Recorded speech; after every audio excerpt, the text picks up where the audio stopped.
we started out on March 2020 when Mother Nature sent us to our rooms.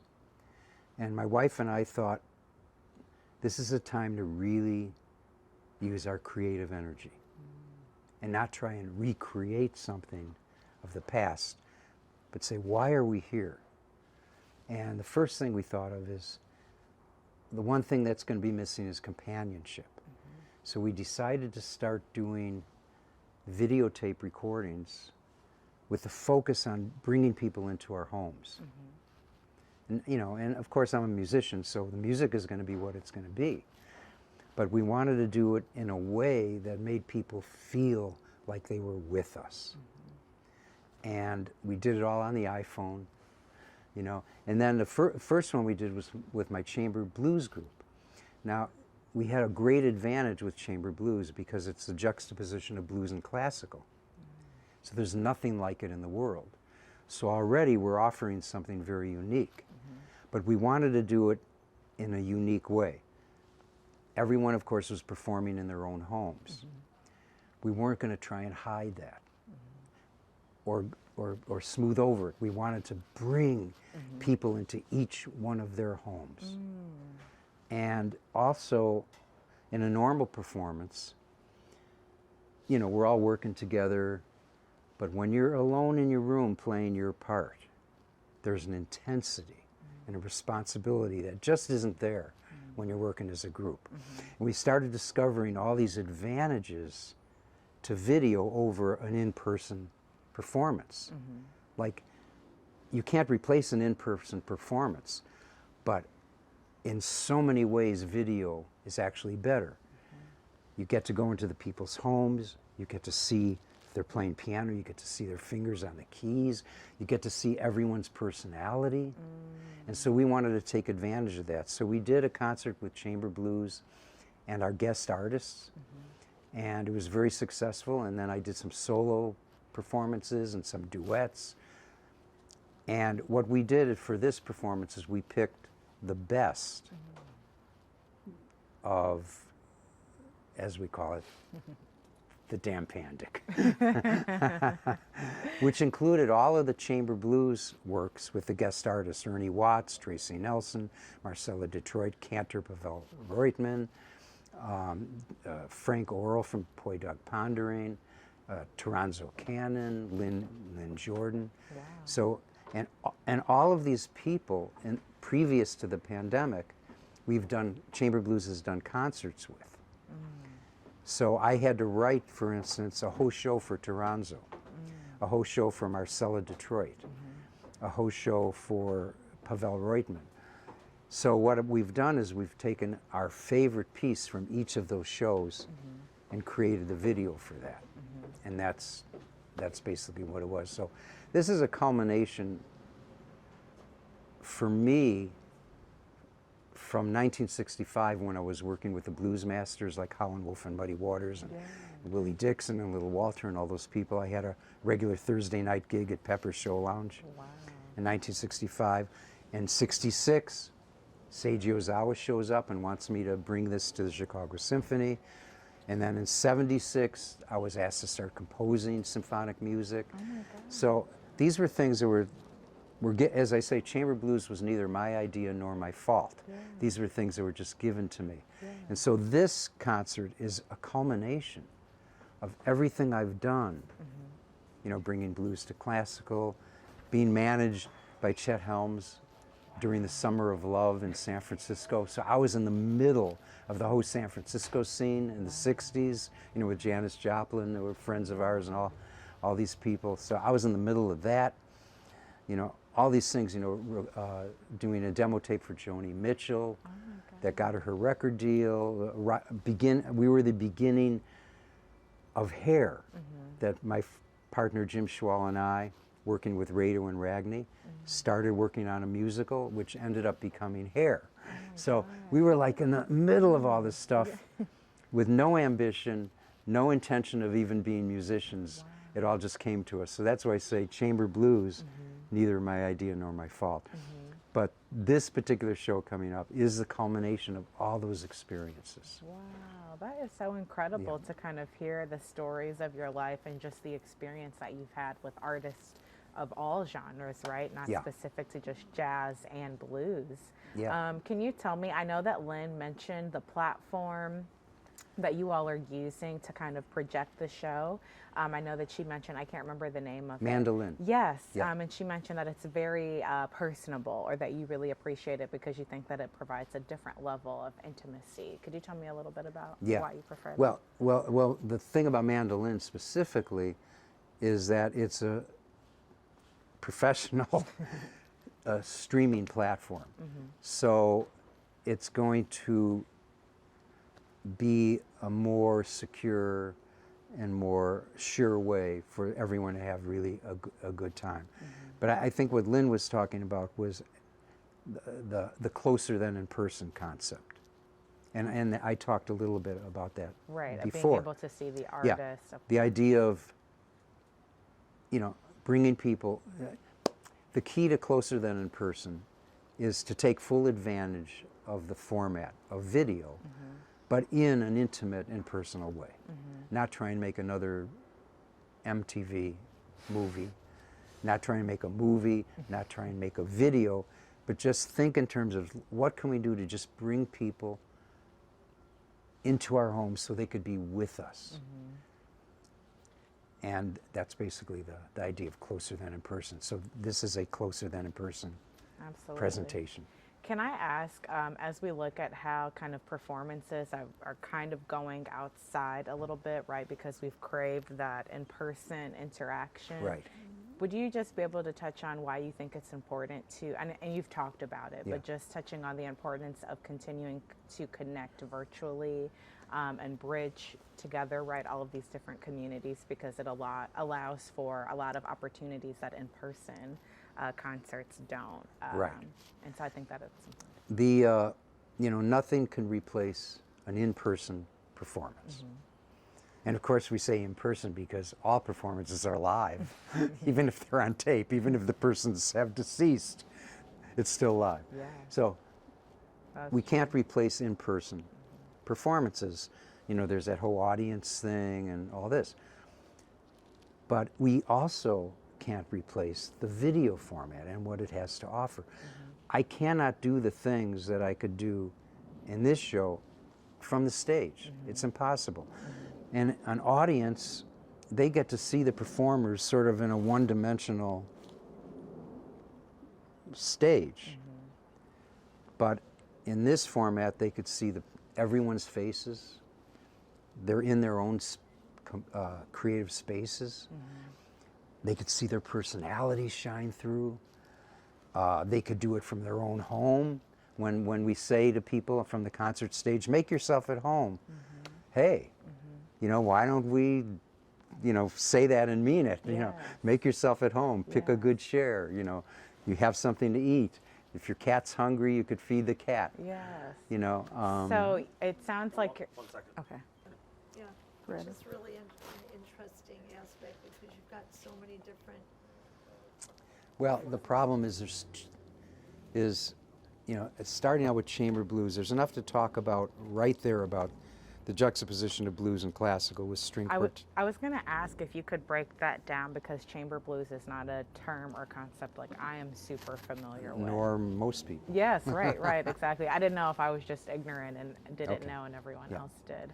But before we even get to that, because we were talking about the intimacy that the video allows, could you touch on why it's important for the audience to be able to connect with the artist in that way? Because I agree, I think it's a different experience when you can see them responding to the music as they're playing it, see their emotions, see them in their homes, versus maybe if you're at a concert hall, you're way in the back, you can only see them, right?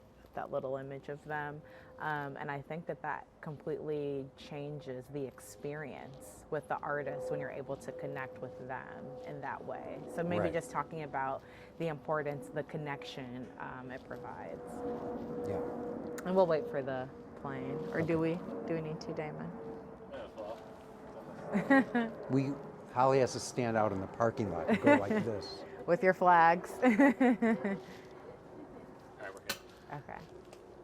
I was performing in Washington, D.C., and someone came up to me and said, Corky, how do you connect more with an audience?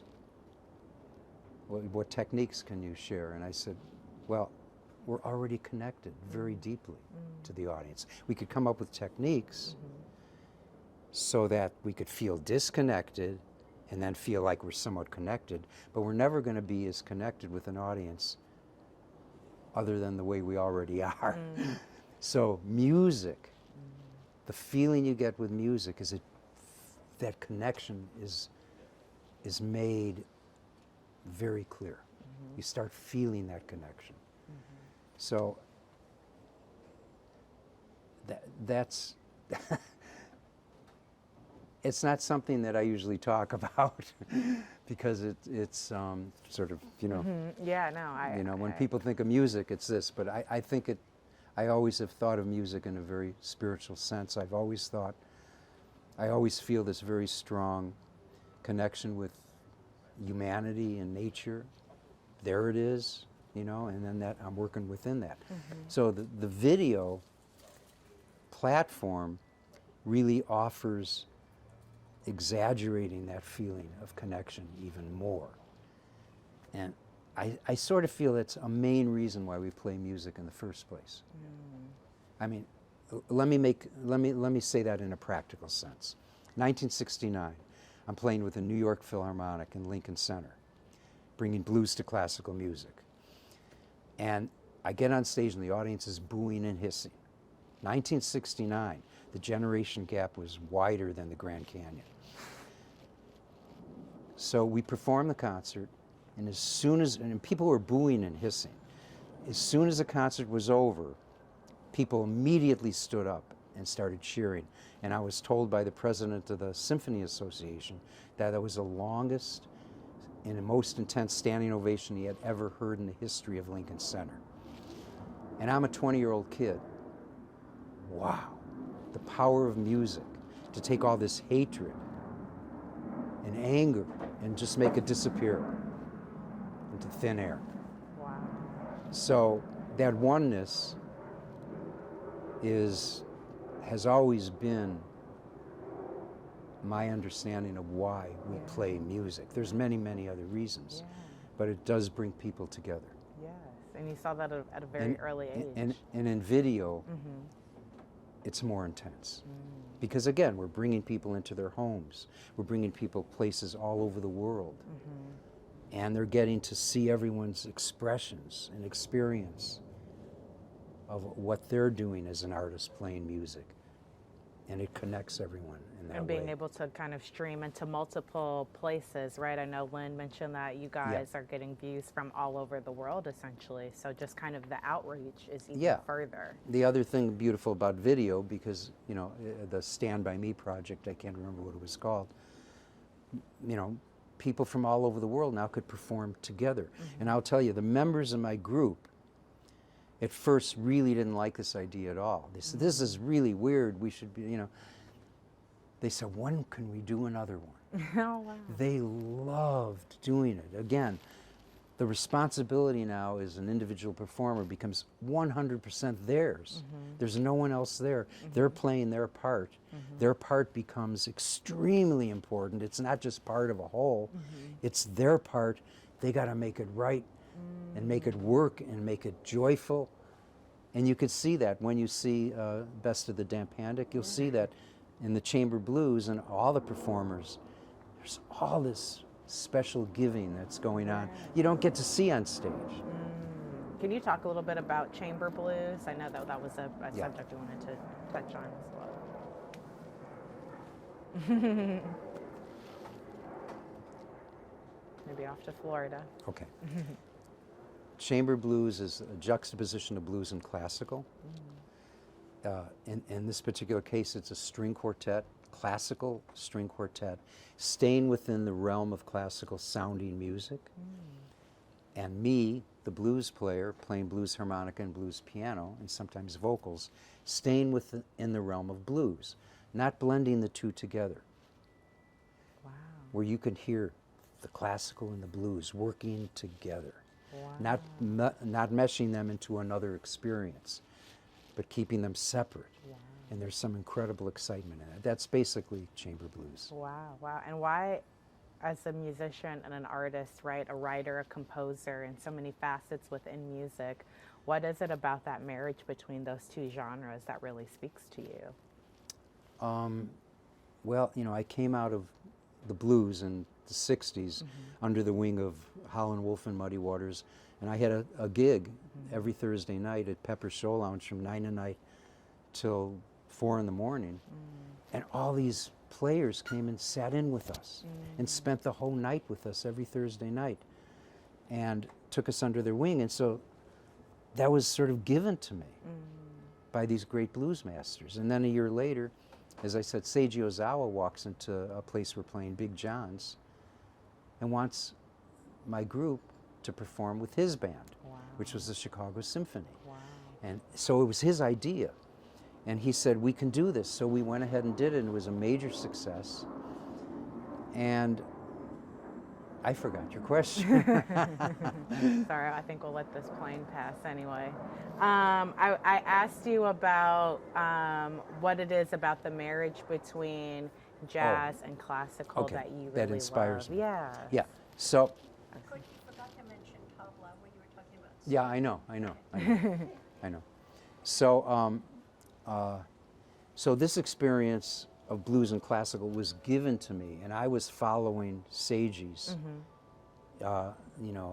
insistence that I use my musical experiences to bring blues and classical together. It's important for classical music, it's important for music, it's important for the world to bring people together. I must pursue this. He insisted on that. Eventually I fell in love with it. Wow. So it wasn't that it inspired me, it was an inspiration to Seiji Ozawa. And the blues music was inspiration to the blues guys, and I was just following that because I loved it. I was inspired by that. But bringing them together, that only happened when I started really getting involved in writing the music and doing it over the years, and all of a sudden I totally fell in love with it. You know, a composer is always trying to come up with something different. If the composer would take blues and classical and juxtapose them, there's nothing they can do that isn't going to be different. You know, it's so simple. I'm amazed, you know, I've been doing this since the 60s. I'm amazed that other composers haven't picked up this and ran with it.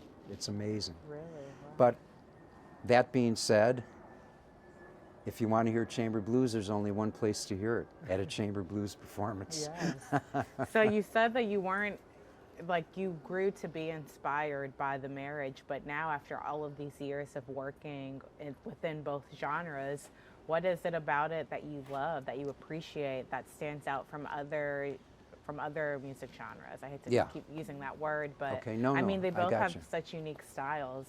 And you said, I think it's also interesting that you said they work together, not necessarily creating a new sound, but kind of staying in their own musical entities. And I mean, essentially creating a new sound, but not blending, still staying true to their roots. And I thought that was an interesting You're the first person that has ever asked these questions that make me have to dig deep into places that I don't normally share with people because I don't think they would understand, though I try sometimes. Well, that's good. I'm happy. Yeah, that no, it's true. It's yes. true. That was beautiful.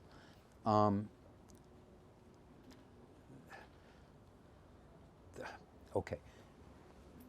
There's so many levels to the juxtaposition. A lot of people might call this crossover music. Well, in some sense, it's crossover music because there's a string quartet and a blues harmonica player. We could be wearing different clothing that make a cultural statement. So the crossover thing is a cultural thing, usually.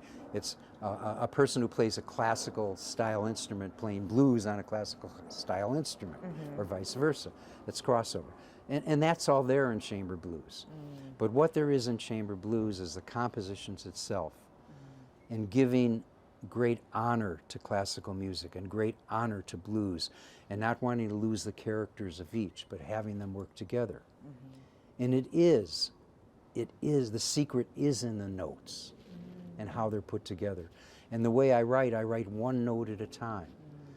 And then I say, let's try this. Let's try this. So the music, what you're hearing is years and years and years of trial and error. And months of trial and error in writing one piece of music. Try this note, try that note. I'm not really using my knowledge of theory, which is very little. I'm just using my experience of music and then doing trial and error and trying to offer something different in the context of this blues and classical, having them work together and having, will this highlight classical? Will this highlight blues? Is there classical and blues happening together? People love it. They don't necessarily understand it, but they love it. And people, one time someone said to me, you know, I'm a classical purist. Can you explain to me why I love chamber blues so much? I said, because you're not a classical purist and there's no such thing. Someone who is a purist is making a socio-political statement. It has nothing to do with music. There is no purism in real music. And real listening, real love of music, there's no purism. You know, all the music is great, but people like, I always say people tend to choose their music the way they wear their clothing. You know, like I'm a classical lover. I dig jazz. You know, that kind of. That is so funny. How would you? It's so true, and that's why it's funny. It is, yeah. I like jazz. The snaps, spot on. How would you describe the sound to someone that's unfamiliar, right? Okay. Because we've been talking about the blend, right? But keeping them separate. Okay. So chamber blues is string quartet, East Indian tabla, blues harmonica, blues piano, some vocals, and some guests, but basically it's string quartet, that beautiful wooden sound, and the beautiful wooden sound of the tabla, and blues harmonica. That's a sound. And the way I sort of describe it in more general terms is one of the pieces on Different Voices, which is the last album I made with chamber blues, is called Missing Persons, and it's like you're hearing classical, you're hearing blues, and you're hearing jazz, because in this instance, it's Ernie Watts, the jazz saxophone player, who's a guest on this piece. You're hearing blues, classical, and jazz chasing each other around the room in a joyous dance. Yes. Wow. That's a beautiful description. I'm so happy that I asked you. And when you hear that, that's what you're going to hear. Wow. If you hear Missing Persons on Different Voices, it wasn't written that way. It's just sort of the way it came out. Wow. You know, that you just hear the classical, the blues, and the jazz chasing each other around the room. Wow. And that's awesome. you know. I'll let the plane pass. But my last question, just pushing ahead to the concert on Friday, if there are any other elements or details about the show that you all think we might have missed or that might be important to talk about. Yeah. Maybe even talk about how, like, Toronto Cannon coming What? to Toronto, or somebody blues coming to play with chamber music. Right. How it changed his whole perspective of, Right. you know, and you've got all these different genres of music. Right. in Right. the Yeah. Okay. Yes. I'll address that. Yes. So one of the things when we invite a guest artist like Toronto Cannon or Marcella Detroit, Ernie Watts, Tracy Nelson, and I'll tell a Tracy Nelson story. That's a good one. So they're always, you know, they're used to having drums with the backbeat, you know, a bass, you know, and all of a sudden they're playing with the string quartet, and it's not the same experience. They're really missing something. And I say, just pretend like you're being accompanied by a guitar. And the string quartet will be much bigger and more exciting than a guitar. But Tracy Nelson, we did a concert with her, and she's in the show. We did a concert. Should I wait for the airplane? We're okay, right? Yeah. Okay, so we did a concert with her in Nashville with Chamber Blues, and after the concert, she had a tear in her eye. And she said, I never need to hear another electric guitar again. And Tracy is the country blues singer. You know, she recorded with Willie Nelson and the whole thing. So she, you know, was feeling, this is going to be really weird. This is really going to be weird, which is what everybody says. This is going to be weird. And then they do it, and then they go, oh my God. It's like a shocking experience. It is. And Yeah. I have that experience all the time, you know, with the string quartet, you know, the beautiful sound. And Yeah. it's so freeing and, you know, so dynamic. And, Yes, yes, absolutely. you know. Well, is there anything else I haven't asked you that you think is important for people to know about your artistry or the show or any of your concerts? Yeah, that well, you know, you have a list of the guests that are in it. Yes. Okay. Mm-hmm. Go ahead, Lynn. Anything else? Do you think I handled the question? Yeah. You didn't mention still anything about tabla. I did, Oh, did you? but not a lot. Okay. All right. Or Kalyan. I didn't mention Kalyan. Kalyan. Yeah. Maybe just say. Well, I didn't mention any of the individual artists either. Maybe just run through them real quickly and Kalyan. Do you want me to do that, or? The guest artists. Yeah. Yeah. Oh, my memory. Okay, here we go. You're going to test my memory now, right? Technically, they're testing it. Okay, so the chamber ensemble is Jaime Gorgojo from Spain, Oh, wow.